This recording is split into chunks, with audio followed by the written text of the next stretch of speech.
शील वेदव्यास कृत श्रीमद् भागवतम स्कंद प्रथम अध्याय त्रयोदश श्लोक संख्या अध्याय त्रयोदश धृतराष्ट्र द्वारा क्रियता श्लोक संख्या 28 अनुवाद एवं तात्पर्य संस्कृत से अंग्रेजी द्वारा अंग्रेजी में संस्कृत द्वारा श्लोक संख्या 28 कृष्ण कृपा मूर्ति श्री श्रीमद अवैध चरणारविंद भक्तिवेदांत स्वामी गोपाल द्वारा अथोदिचिम दिशम यातु स्वेरज्ञात गतिर्भवान् इतोर्वाक्पाशः कालः पुंसां गुणविकर्षणः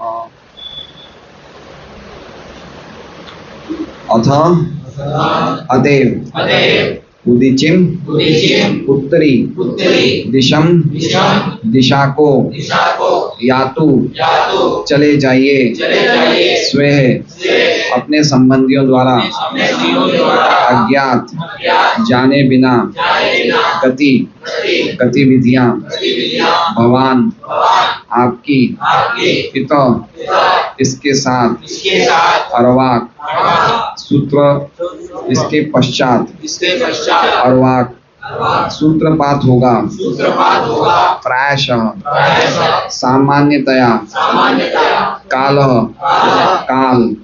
समय पुंसाम मनुष्यों के गुण विकर्षण रास। अनुवाद अतएव कृपया आप अपने कुटुंबियों को बताए बिना तुरंत उत्तर दिशा की ओर प्रस्थान कर दीजिए, क्योंकि शीघ्र ही ऐसा समय आने वाला है जिसमें मनुष्यों के सद्गुणों का ह्रास होगा। शीघ्र ही कौन सा समय आने वाला है? कलयुग। ओम अज्ञानतिमिरान्धस्य ज्ञानाञ्जनशलाकया चक्षुरुन्मिलितं येन तस्मै श्रीगुरुवे नमः। नाम श्रेष्ठं ममपि शचिपुत्रवत्र राधा कुंडम गिरिवर भवो राधिका माधवाशां प्राप्तो यस्य कृपया श्रीगुरुर्भगवतोऽस्मि वन्द्यं श्रीगुरो श्रीपदकमलं श्रीगुरुं वैष्णवांश्च श्रीरूपं सौभ्रजातं सैगण्डमनाथां तं सजीवं साद्वैतं सावधूतं परिजनसहितं कृष्ण चैतन्यदेवं श्री राधा कृष्ण पादां सैगण्डललिता शिवशाखान्वितांश्च गुरु वैष्णव भगवान तीन स्मरणाय विघ्न विनाशनाय शिवे निजवांचकुवन्। हरे कृष्णा कृष्णा कृष्णा हरे हरे हरे राम राम राम हरे। तो रविवार प्रातःकालीन भागवत कक्षा में आप सबका स्वागत है। ये दूसरा रविवार है। हम सोच रहे हैं कि ऐसे हर रविवार भी करें तो अच्छा है, क्योंकि रविवार में एक लाभ ये है कि कोई भक्त ऐसे भी होते हैं जो पूरे दिन भर में पूरे वीक में नहीं आ पाते हैं। एटलीस्ट उनको रविवार को छुट्टी मिलती है, पूरे 6 दिनों में काम की वजह से नहीं आ पाते, तो कम से कम रविवार को तो आए। इसलिए उस हिसाब से भी अच्छा है। और नित्यम भागवत सेवा, भागवत का तो क्लास रोज होना ही चाहिए, उस हिसाब से भी अच्छा है। तो विदुर जी ने 2 श्लोकों में गुण बताए, एक धीर बनने के लिए और एक नरोत्तम बनने के लिए। तो पिछले श्लोक में नरोत्तम कैसे, कौन व्यक्ति नरोत्तम बन सकता है, उसके गुण बताए। ये स्वाकात परतो वेह, जो अपने प्रयासों द्वारा या किसी और के सुनने के द्वारा इसी संसार में जात निर्वेद आत्मवान, जो हर प्रकार की भौतिक आसक्ति से अन्य मनस्क हो जाता है। आत्मज्ञ वस्तु, आत्मज्ञ व्यक्ति या विवेकी व्यक्ति, वो व्यक्ति अपने हृदय में भगवान को धारण करके या अपने हृदय में भगवान की शुद्ध भक्ति प्राप्त करने के संकल्प से गेहात प्रव्रजेत, जो अपने घर से बाहर निकल जाता है, स नरोत्तम, वो व्यक्ति कौन है? नरोत्तम है। तो धृतराष्ट्र ऐसा, ये 2 श्लोकों में धीर और नरोत्तम के बारे में सुन के धृतराष्ट्र सोच सकते हैं कि ठीक है, मैं विचार कर लेता हूँ। तो विदुर जी क्या बोल रहे हैं? नहीं, तुरंत करिए, है ना। तुरंत जो भी काम करना है आप तुरंत करिए, है ना, तुरंत करिए। तुरंत मतलब अभी और सोचने का समय नहीं बचा है, आपको तुरंत एक्शन लेनी चाहिए। तो उसलिए क्या बोल रहे हैं आगे हम देखते हैं। अथो दिचिम दिशम यातु स्वेर अज्ञात गतिर भवान। क्यों तुरंत कह रहे हैं, क्यों तुरंत एक्शन लेना चाहिए, उसका जवाब दूसरी लाइन में लिखा हुआ है। पहले हम दूसरी लाइन देखते हैं। इतो, इतो मतलब इसके बाद, इसके बाद मतलब जो समय हम बातें कर रहे हैं इसके बाद। अर्वाक, अर्वाक मतलब सूत्रपात, वो बात अर्थ में लिख रहे हैं सूत्रपात। सूत्रपात मतलब तेजी से घुस जाएगा, जैसे आप समझ रहे हैं, जैसे तेजी से प्रवेश कर लेगा। जैसे अगर हम उकई का डैम या कोई डैम देखते हैं, तो अगर डैम को हम खोल देते तो पानी कैसे तेजी से घुसता है, कभी पानी का फोर्स देखा है? तो उसी प्रकार से विदुर जी कह रहे हैं अतो अर्वाक, अर्वाक मतलब तेजी से प्रवेश करेगा। क्या प्रवेश करेगा? बोले वो काल, काल, वो काल प्रवेश करेगा या फिर कलयुग प्रवेश करेगा। कैसा होगा? तो कह रहे हैं प्रायश, प्रायश मतलब सामान्यतया, सामान्यतया पुंसाम सभी लोगों के, सामान्यतः मतलब कोई बचेगा नहीं, प्रायश मतलब मोटा मोटी सब लोगों की क्या करेगा? गुण विकर्षण, गुणों को खत्म कर देगा। इसके बाद ऐसा काल आएगा जो सामान्यतया सभी लोगों के गुणों को खत्म कर देगा, ह्रास कर देगा। या विकर्षण का एक अर्थ क्या होता है? कर्षण, कर्षण मतलब खींचना, जैसे संकर्षण है। संकर्षण क्यों है? जिन्होंने देवकी के गर्भ से खींच के कहाँ चले गए? रोहिणी के गर्भ में, खींचना। तो ऐसा काल आएगा, ऐसा कलयुग आएगा कि लोगों के गुण खींच लेगा। खींच लेगा मतलब समझ रहे हैं, अगर उनके पास अच्छे गुण होंगे तो भी खींच लेगा, है ना, मतलब किसी को नहीं छोड़ेगा, ऐसा काल आएगा। खींच लेगा मतलब हम बोलते हैं ना हमारी इज्जत तो मत उतारो भाई, भाई हल्के हल्के बोलो हमारी इज्जत मत उतारो, हम बोलते हैं ना कोई ऐसे मत करो। तो मतलब आपके खींच लेगा मतलब वो गुणों को सभी को खींच लेगा, काल ऐसा आएगा है? इसलिए अब पहली लाइन पे आ जाए। इसलिए मतलब अथ मतलब इसलिए, उदीचिम दिशम, उदीचिम मतलब उत्तरी, उत्तरी का अर्थ हो गया हिमालय। उदीचिम दिशम, दिशम मतलब दिशा में। स्वेर अज्ञात गतिर, स्वेर मतलब आपने आपके संबंधियों के द्वारा अज्ञात गति, आपकी गतिविधियों को जाने बिना। भवान मतलब आप, यातु मतलब चले जाइए। ठीक है, तो इसका हम सीधा सीधा अर्थ देखेंगे तो इसके बाद ऐसा काल आएगा अर्थात कलयुग जिसमें सामान्यतया लोगों के गुणों का नाश होगा। इसलिए आप उत्तरी दिशा की तरफ चले जाइए, अपने संबंधियों के द्वारा आपकी गतिविधियों को जाने बिना। आपकी गतिविधियां पता नहीं चलनी चाहिए, तुरंत चले जाइए, रुकिए मत, क्योंकि ऐसा काल आने वाला है कि जो मैं समझा रहा हूं ना वो भी आपके हृदय में रहेगा नहीं। समझ रहे हैं? समय ऐसा आएगा कि आप सोचोगे कि मैं बाद में कर लूंगा, जो विदुर तुमने जो बोला है उसका पालन मैं बाद में करूंगा। तो विदुर जी इनडायरेक्टली बोलना चाहते हैं कि आप थोड़ी देर के बाद जो मैंने बोला उस चीज को भी आप भूल जाओगे।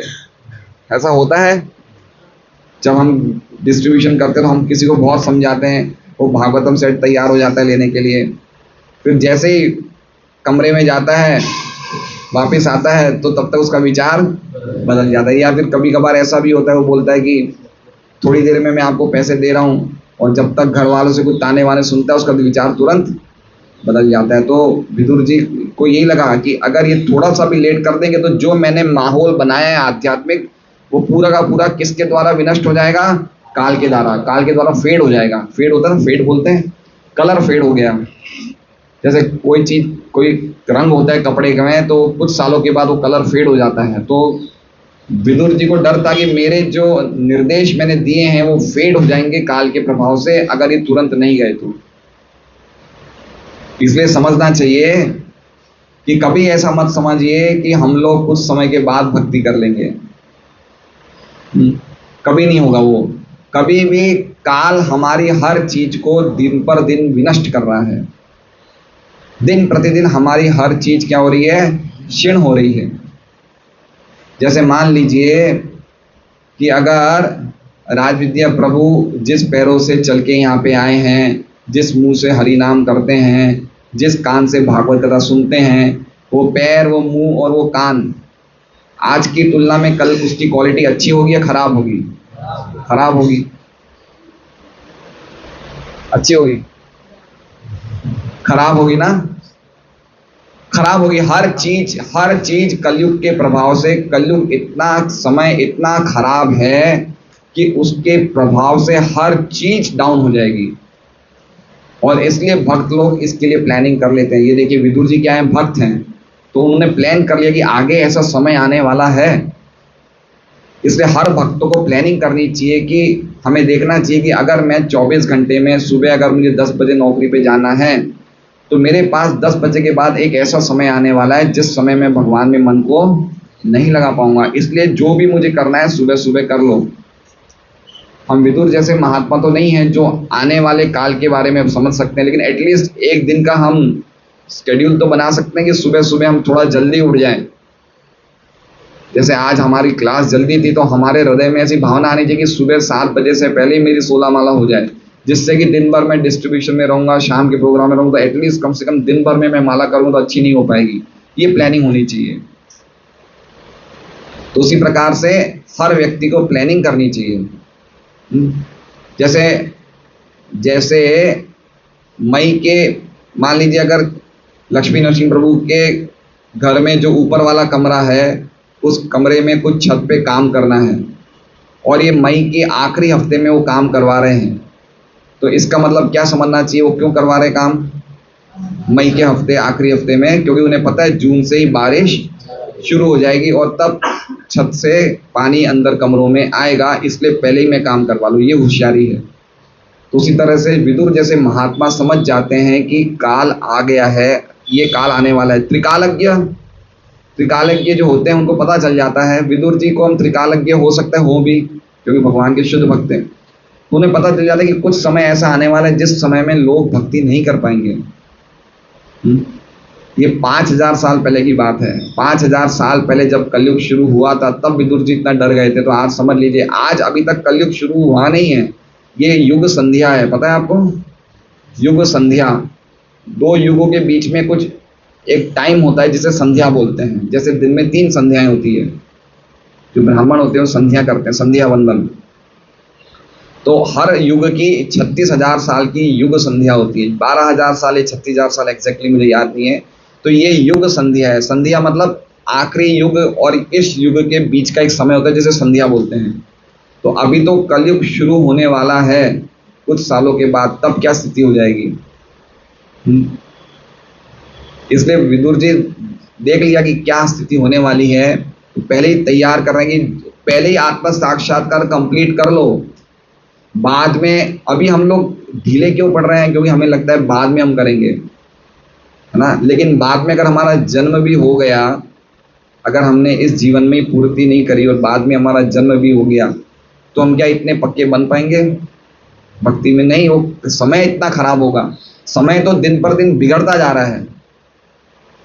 इसलिए हमें समझना चाहिए कि जो हमें करना है अभी कर लें। जो व्यक्ति ऐसा सोचते हैं कि मैं कुछ समय के बाद 16 माला करूंगा, अभी मैं 4 माला 6 माला पे करता रहूं, नहीं हो पाएगा। निराधारा माता जी आए क्या?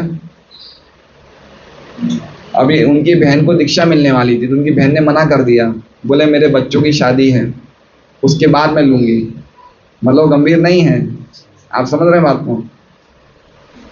तो कहने का मतलब कि हम ये सोचे कि हम अपने काम वाम पूरा करने के बाद जब हमें टाइम मिलेगा हम भक्ति करेंगे, तो ऐसा टाइम कभी आने वाला नहीं है। जो करना है अभी कर लो। ये विदुर जी की नीति है, जो करना है अभी करो।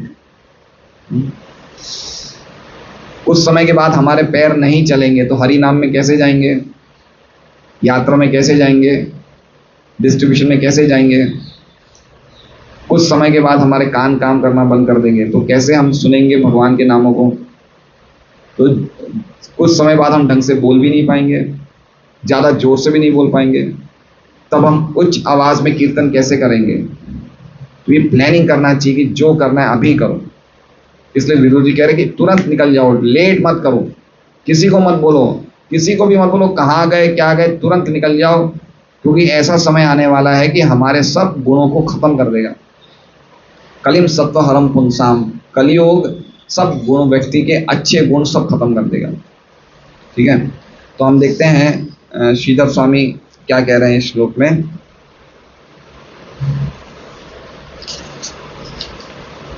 इसके लिए आप किसी के जाने बिना उत्तर दिशा में प्रयाण करिए, क्योंकि अभी इसके बाद मनुष्य के गुण जैसे कि धैर्य, दया, ज्ञान, भक्ति वगैरह गुणों का लगभग नाश करने वाला समय आने वाला है। अर्वाक, अर्वाक का मतलब बता रहे हैं आने वाला काल, और गुणान का अर्थ बता रहे हैं, गुण का अर्थ बता रहे हैं क्या है, गुण कौन से? धैर्य, दया, ज्ञान, भक्ति वगैरह, है ना। दया मतलब हमारी दया खत्म हो जाएगी। धैर्य, धैर्य, अभी भी धैर्य की कमी है हमारे में। कभी कभी हम देखते हैं कुछ भक्त काफी साल तक माला करते हैं, उसके बाद छोड़ देते हैं, और अपने आप ही छोड़ देते हैं, क्योंकि उन्हें धैर्य नहीं है कि भाई ये चीज़ हमें कुछ समय हम रुके, हम इस प्रोसेस में हमें सिद्धि मिलेगी, धैर्य नहीं है। तो ये बता रहे हैं श्रीधर स्वामी। और विश्वनाथ चक्रवर्ती ठाकुर बता रहे हैं कि तुम नरोत्तम तो बने नहीं, इसलिए धीर बन जाओ। क्या कह रहे हैं विश्वनाथ चक्रवर्ती ठाकुर? तुम नरोत्तम नहीं बन सकते हो, इसलिए क्या बन जाओ? धीर बन जाओ। अर्वाक काल का अर्थ बता रहे हैं समय आएगा, और ऐसा समय आएगा जो मनुष्य के धैर्य और धृति, धृति का मतलब डिटर्मिनेशन, डिटर्मिनेशन समझ रहे हैं? डिटर्मिनेशन कि आज है दृढ़ निश्चय। डिटर्मिनेशन का मतलब होता है कि आज मैं कोई भी कीमत में इतनी भक्ति करूंगा, लेकिन जब वो समय आएगा तब हम ढीले पड़ जाते हैं। ऐसा होता है, जैसे अभी हम जोश में हैं कि हम प्रसाद लेते ही नगर संकीर्तन में जाएंगे, लेकिन जब नगर संकीर्तन का टाइम आएगा तो हमें लगेगा यार रुक जाओ थोड़ा। इसे कहते हैं डिटर्मिनेशन। ढीला पड़ जाता है हमारा, है ना, ढीला पड़ जाता है। तो ऐसा समय आएगा। प्रभुपाद जी का तात्पर्य हम पढ़ते हैं, मनुष्य धीर बनकर या अपने संबंधियों को बताए बिना घर छोड़कर निराश जीवन की क्षतिपूर्ति कर सकता है। पहली लाइन देखिए कितनी इंपॉर्टेंट है, निराश जीवन की क्षतिपूर्ति। ये निराश जीवन किसका है? धृतराष्ट्र का नहीं है, ये हम सभी का है। एक तरह से धृतराष्ट्र एक लक्षण भी है, हम सब में धृतराष्ट्र के कुछ पार्टिकल्स हैं, समझ रहे हैं बात को? कुछ अंश हम सब में धृतराष्ट्र के कुछ अंश हैं। हम भी अपने घर परिवार बच्चों के प्रति आसक्त हैं, जैसे धृतराष्ट्र भी था। धृतराष्ट्र भी आसक्त था, लेकिन धृतराष्ट्र में गड़बड़ ये थी कि उसने कुछ ज़्यादा ही गलत कर लिया था अपने शुद्ध भक्तों के प्रति या पांडवों के प्रति या भतीजों के प्रति। हो सकता है ये भावना हमारे में नहीं हो, लेकिन कुछ कुछ भावनाएं हमारे में हैं। तो धृतराष्ट्र के अंश हमारे में हैं, इसलिए प्रभुपाद जी जो कह रहे हैं निराश जीवन की क्षतिपूर्ति। क्षतिपूर्ति मतलब कॉम्पनसेशन। कॉम्पनसेशन मतलब समझ रहे हैं? जैसे अगर हमारी गाड़ी का एक्सीडेंट हो जाए और उसमें 1 लाख का खर्चा है, तो हमें कंपनी से क्लेम मिलता है, तो कॉम्पनसेट करते हुए 1 लाख तो नहीं मिल सकता, लेकिन कम से कम 50,000 का क्लेम तो पास। इसे कहते हैं कॉम्पनसेशन। कॉम्पनसेशन मतलब समझे, जो आपका नुकसान हुआ है इतनी तो भरपाई नहीं होगी, लेकिन फिर भी थोड़ा बहुत तो हो जाएगा। तो निराश जीवन की क्षतिपूर्ति मतलब जो आपने जीवन बर्बाद किया है वो कंप्लीटली तो कुछ हो नहीं सकता, लेकिन थोड़ा बहुत भी इसकी क्षतिपूर्ति होने में संभावना है, और उसको हर व्यक्ति को निराश जीवन की क्षतिपूर्ति करनी चाहिए। और हर व्यक्ति निराश जीवन जी रहा है।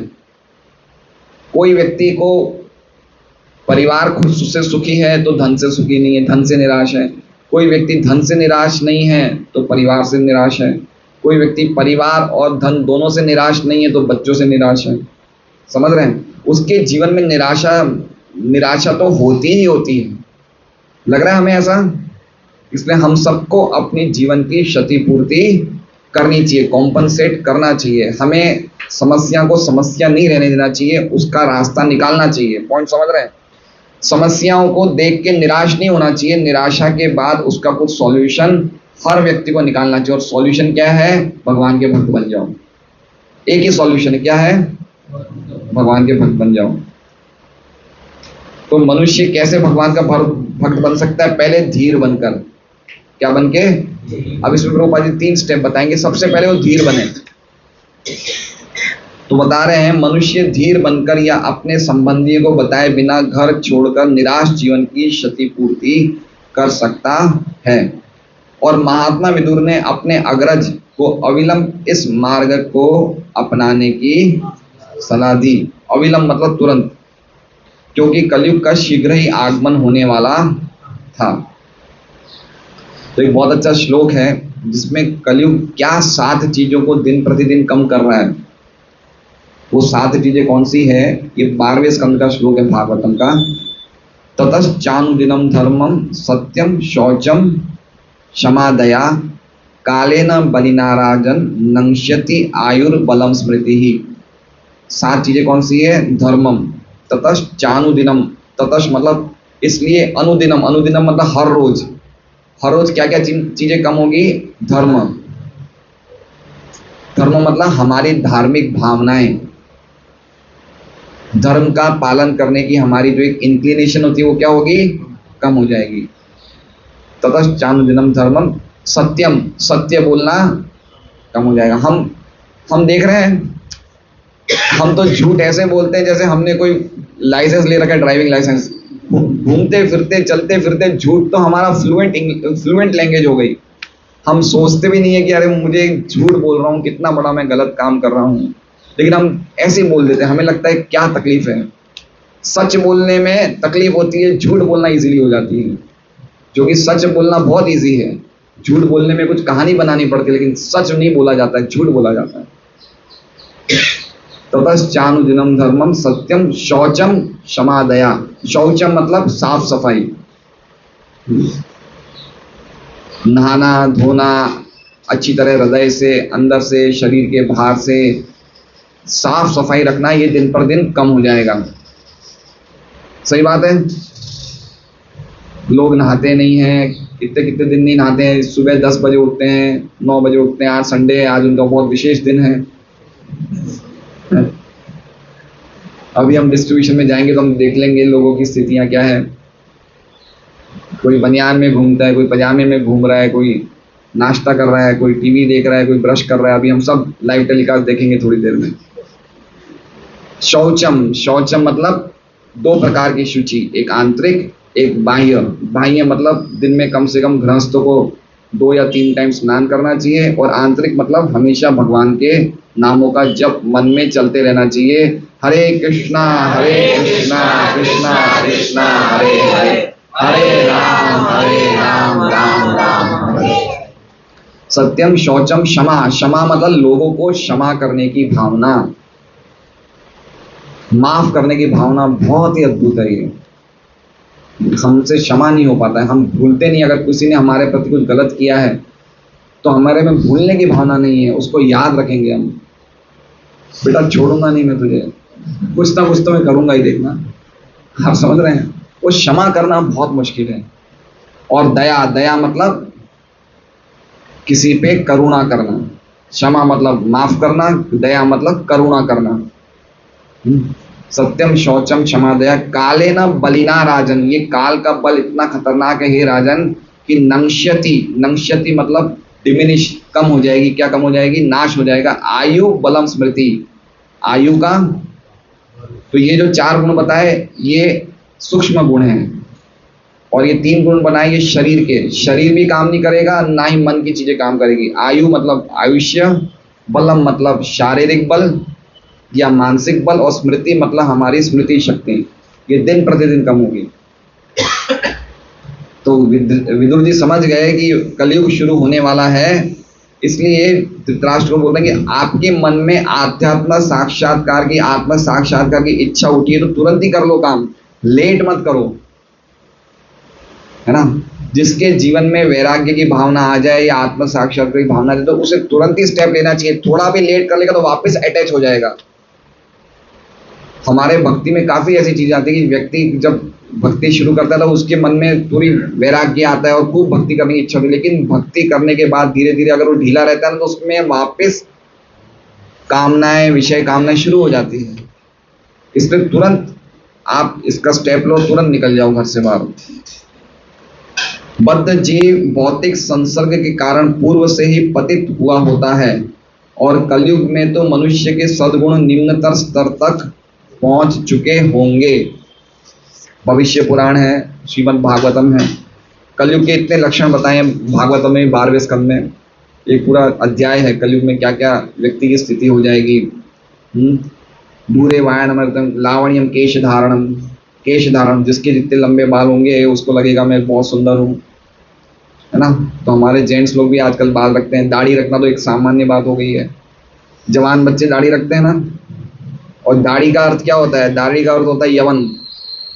यवन जो होते हैं, जो मुसलमान होते हैं, वो दाढ़ी रखते हैं। बाकी दाढ़ी मूंछ होनी नहीं चाहिए, लेकिन हम लोग रखते हैं, हमें अच्छा लगता है। तो ऐसे बहुत लक्षण बताए हैं।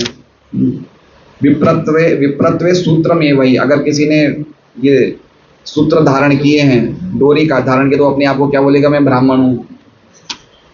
कार्य ब्राह्मण का नहीं कर रहा है, लेकिन खाली बाहरी लक्षणों से अपनी पहचान करेगा। तो ऐसे बहुत सारे लक्षण हैं और बाद में हम देखेंगे जब हम उस स्कंद में आएंगे। कलयुग में तो मनुष्य के सद्गुण निम्न स्तर तक पहुंच चुके होंगे। उन्हें सलाह दी गई है कि कलयुग के, देखिए इसमें सद्गुण खत्म हो जाए ना, ये अगर सद्गुण हमारे खत्म हो जाए, और वैसे भी हम सबके सद्गुण नील बटा नीली हैं, ठीक है, लेकिन अगर इसमें हम हरिनाम करेंगे ना तो इन दोनों का बहुत अच्छा कॉम्बिनेशन है। अगर सद्गुण हमारे नहीं बचेंगे और साथ में हरिनाम करेंगे तो हमारे पास एक बहुत अच्छी क्वालिटी आ जाएगी। वो कौन सी आएगी? तृणादपि सुनिचेन तरोरपि सहिष्णुना अमानिना मानदेन कीर्तन सदा हरि। जो व्यक्ति, गिरे हुए व्यक्ति जब भगवान के नाम का आश्रय लेता है तो वो ये बात को इजीली मान जाता है कि मैं तो बिल्कुल गिरा हूं, मेरे पास कोई गुण है नहीं। तो ऐसी स्थिति में उसका हरिनाम बहुत अच्छा होता है। तो एक तरह से देखा जाए कि जो गुण हमारे खत्म हो रहे हैं कलयुग में, एक बहुत बड़ा बोनस है ये। अगर किसी के पास अच्छे गुण होंगे तो उससे फिर भक्ति नहीं होती है। अगर अच्छे गुण होंगे मतलब वो मानता है कि मेरे पास तो इतने गुण हैं, तो उसका घमंड हो जाता है ना। तो एक तरह से देखा जाए तो हमारे लिए ये कॉम्बिनेशन बहुत अच्छा है। अगर हम लोग इन गुणों के रास होने के बाद अगर हम भक्ति में आ गए हैं तो भक्ति में हमारी प्रगति बहुत अच्छी तरह हो सकती है। योग्यता बेचारे किचू नहीं पाई, हमारे पास कोई योग्यता नहीं है, कोई गुण नहीं है, तो ऐसे हरिनाम करने से बहुत प्रगति होगी। जितने भी हृदय के जितने भी अपराध हैं, जितने भी दोष हैं, सब निकल जाएंगे हरिनाम करने से, अगर हम अपराध मुक्त हरिनाम करेंगे। इसलिए आज से 16 कौन कर रहे हैं? 16 माला आनंद जी आप कर रहे हैं? रोज कर रहे हैं? रोज दाढ़ी क्यों बढ़ाई है? ये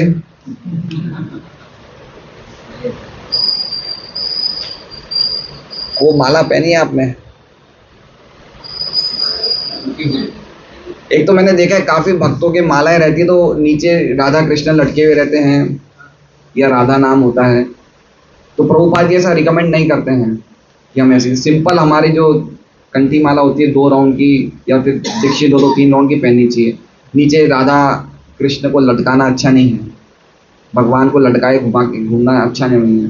तो प्रभुपाद जी देखिए सिंपल मालाएं होती है, यहाँ पे कोई राधा कृष्ण का नाम लिखा हो, काफ़ी भक्त पहनते हैं, लेकिन एटलीस्ट हम लोग अगर प्रभुपाद को स्ट्रिक्टली फॉलो करना चाहते हैं तो सिंपल कंठी माला, मैंने काफ़ी भक्तों को देखी श्री राधा लिखा रहता है या राधा कृष्ण की एक छोटी सी छवि होती है, हैं?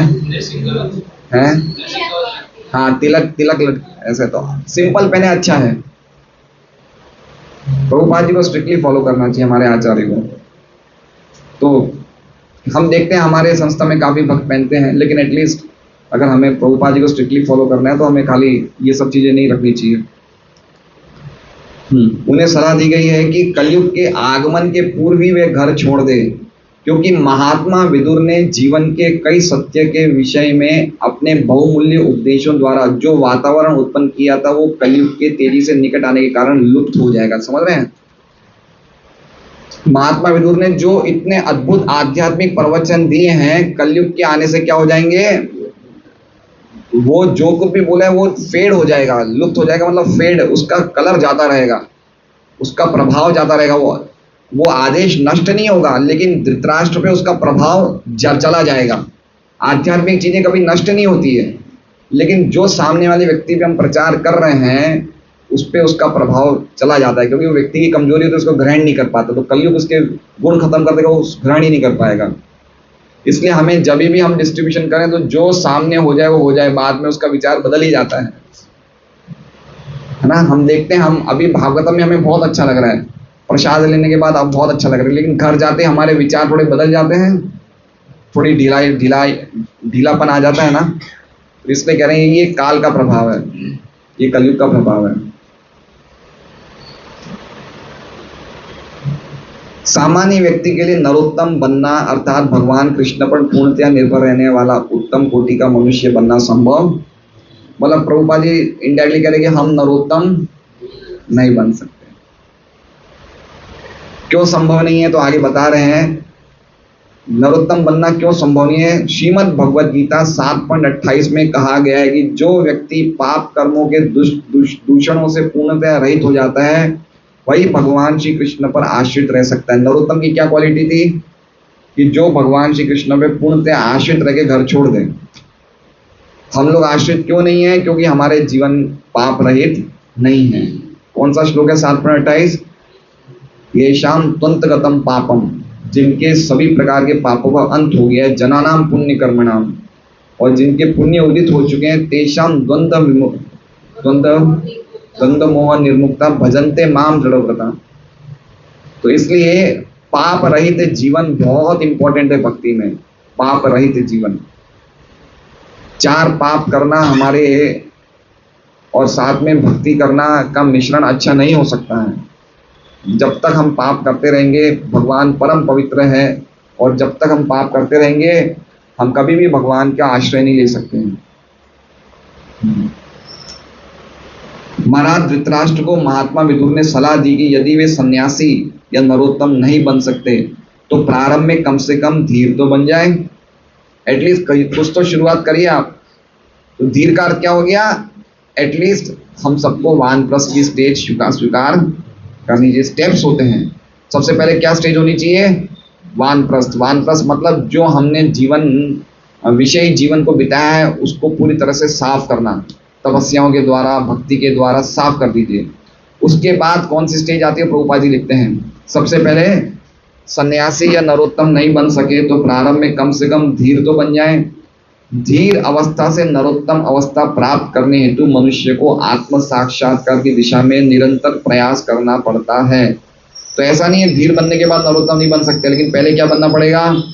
धीर। और धीर अवस्था में आने के बाद अगर हम डेली हमारे नियमों का पालन करें, भक्ति के नियमों का पालन करें, तो नरोत्तम की स्थिति में आ सकते हैं। लेकिन पहले धीर बनो। धीर मतलब व्यक्ति को वानप्रस्थ आश्रम यानी कि संपूर्णतया एक उम्र के आने के बाद भगवान की सेवा में लगना चाहिए।